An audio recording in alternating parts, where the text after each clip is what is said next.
Jail से फरार आतंकी हिंदुओं पर हमले कर रहे हैं, जेल तोड़कर भागे हैं। शेरपुर जेल तोड़कर कई अपराधी भागे हैं, जिसमें कई खूंखार आतंकी हैं। और अब जो खबरें सामने आ रही है कि हिंदुओं पर जो अटैक हो रहे हैं, उन अटैक में, उन हमले के पीछे ये सभी खतरनाक आतंकी हैं जो कि जेल से भागे हैं। यानी कि एक तरीके से यूके देवनाथ सर कहा जा सकता है कि जिसकी चर्चा बार बार कह रहे हैं कि जो वेल प्लान साजिश थी, अब ये आतंकियों ने कमान संभाल ली है वहां पर। जी हाँ, ऐसी भयंकर खबरें हैं, ये जैसोर से आ रही हैं, खुलना से आ रही हैं, चट्टग्राम से भी आ रही हैं। गौरतलब बात है कि जितने आतंकी संगठन थे जिनको कि शेख हसीना के समय में ब्लैकलिस्टेड कर दिया था, उनके ऑर्गेनाइजेशंस को बैन कर दिया था, जैसे कि अंसर अल बंगला या हरकल उल मुजाहिदीन, ये सब आतंकी अब जेल से जब भागे तो हथियार लेकर भागे। गौरतलब बात यह भी है कि बांग्लादेश में हिंदुओं को हमेशा से अवामी लीग का समर्थक माना गया, शेख हसीना का समर्थक माना गया। इसीलिए जो बीएनपी है या दूसरे जो कट्टरपंथी पार्टियां हैं, वो हमेशा से हिंदुओं के विरोध में रही हैं। उन्हें लगता था कि शेख हसीना को हिंदू जो हैं वो इसलिए समर्थन देते हैं ताकि हिंदुओं, यानी सीधे हम ये कहें कि भागे नहीं भगाया गया, भागे नहीं भगाया गया कि जाओ और कत्लेआम में शामिल हो जाओ। इसमें कोई शक नहीं है कि बीएनपी जो है या जो दूसरे कट्टरवादी संगठन है, इनको क्रिमिनल गैंग्स का बहुत बड़ा सपोर्ट मिल रहा है। कल भी हम देख रहे थे ये जो आगजनी हो रही थी, लूटपाट हो रही थी, ये आम बच्चे नहीं थे, स्कूल कॉलेज के छात्र नहीं थे।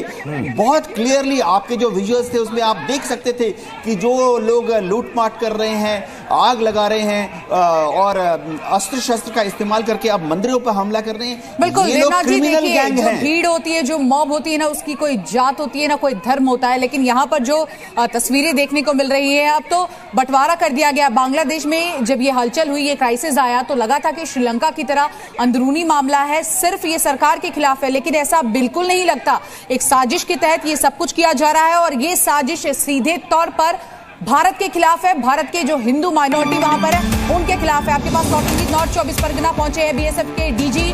आपको बता दें ये बड़ी जानकारी, बॉर्डर पर निगरानी रख रहे हैं, पश्चिम बंगाल के दौरे पर है। हाल ही में नए डीजी नियुक्त किए गए हैं बीएसएफ के, और जैसे ही उन्होंने कमान संभाली है, ये इतना बड़ा क्राइसिस कहीं ना कहीं उनको हैंडल करने का मौका मिल रहा है। और कल से ही हम देख रहे हैं तमाम बॉर्डर जो बांग्लादेश के साथ लगे हुए हैं, वहां पर बॉर्डर सिक्योरिटी फोर्सेज की तैनाती बढ़ा दी गई है। और डीजी दलजीत सिंह खुद तमाम लोगों से बातचीत करके इस वक्त मौजूदा हालात क्या है उसकी पूरी डिटेल ले रहे हैं।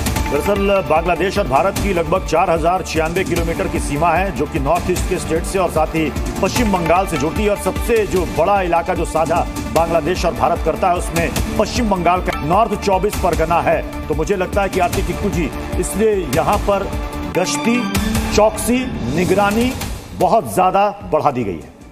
देखिए, बिल्कुल बांग्लादेश का जो बॉर्डर है इंडिया के साथ, वो हमेशा इलीगल इमिग्रेशन का रूट रहा है।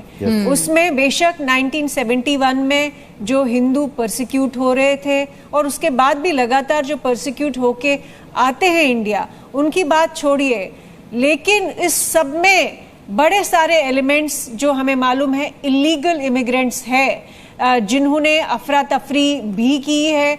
अगर आप देखें पूरे वेस्ट बंगाल में जो इनफैक्ट वायलेंस वेस्ट बंगाल के इलेक्शंस में भी होता है, उसमें भी इलीगल इमिग्रेंट्स का एक रोल है।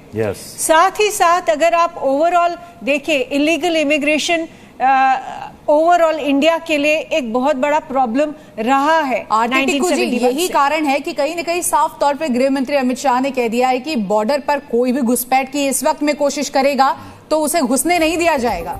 बिल्कुल, देखिए सिर्फ वेस्ट बंगाल तक ही नहीं सीमित ये प्रॉब्लम, असम में भी अगर आप देखें, असम में भी जो वायलेंस हुई या बाकी नॉर्थ ईस्ट में, उसमें भी इलीगल इमिग्रेंट्स जो आ रहे, जिनका कोई परसिक्यूशन का कोई हिस्ट्री नहीं है, लेकिन या तो वो जॉब्स के लिए आते हैं और कई सारे तो आज आधार लेके भी बैठे हैं और वोटिंग दर्शकों को एक बार फिर से दिखा देते हैं कि किस तरीके से वहां पर बांग्लादेश में हिंदुओं को टारगेट किया जा रहा है। घरों में आग लगा दी गई है। 1,30,00,000 हिंदुओं पर इस वक्त खतरा मंडरा रहा है बांग्लादेश में। घरों में लूटपाट, तोड़फोड़, आगजनी, साथ ही मंदिरों को भी नहीं बख्शा गया।